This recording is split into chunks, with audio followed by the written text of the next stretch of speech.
How important was that core group of women of tomorrow girls in your group in high school? Those women were amazing. I'm grateful in the fact that I've been exposed to a lot of great individuals in my lifetime. Here in South Florida, we're always glad to tell you about the good works being done by the women of tomorrow. The women of tomorrow actually gave us a little more exposure, I guess, in a sense of opening doors that weren't readily available. Students from Miami-Jackson Senior High tour Irene's modeling agency. We went on field trips to meet CEOs, CFOs, and those women running those big companies don't necessarily have time. They made time for us. They allotted some time for us. I remember one young lady we met, Marie. I remember having a conversation with her because when I walked in, she had a pink python seat cushion, or like a chaise or something like that. And I was like, is this like for real? And she was like, yeah. She was like, I wanted it, I got it. And her response was just like, I'm empowered to be able to do that. If you want it, you just go get it.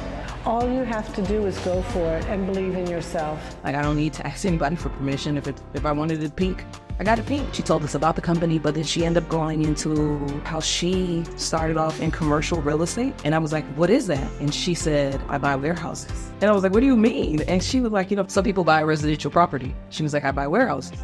Like, is that a thing? And she was like, yeah, absolutely. And I remember going home and telling my mom, like, that people buy warehouses. And she was like, yeah, that makes sense. At the time, if I had the option and I could buy something, I would buy what is now Midtown. And she was like, why? I said, because at the time it was just this big lot with these shipping containers sitting there. And I was like, could you imagine the possibilities of what it could be? And she was like, no. She was like, yes, they're sitting there for years. Those cargo shipping containers aren't really doing anything for the city. And I was like, yeah, I think that would be prime property.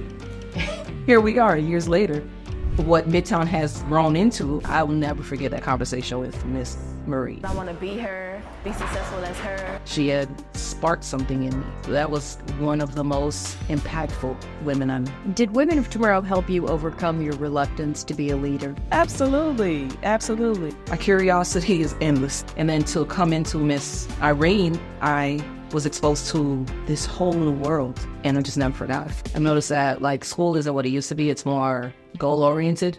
So I don't want to say the humanity isn't in it, but the teachers are so inundated with everything that they have to do from the mandates of the state and whatever else is going on in their county or their city and their school. They're also working to navigate new state rules. We had the privilege and the luxury of actually having people wanting to be a part of it, wanting to be invested in our futures and caring. So I think there's a sense of gratitude in a sense for the exposure.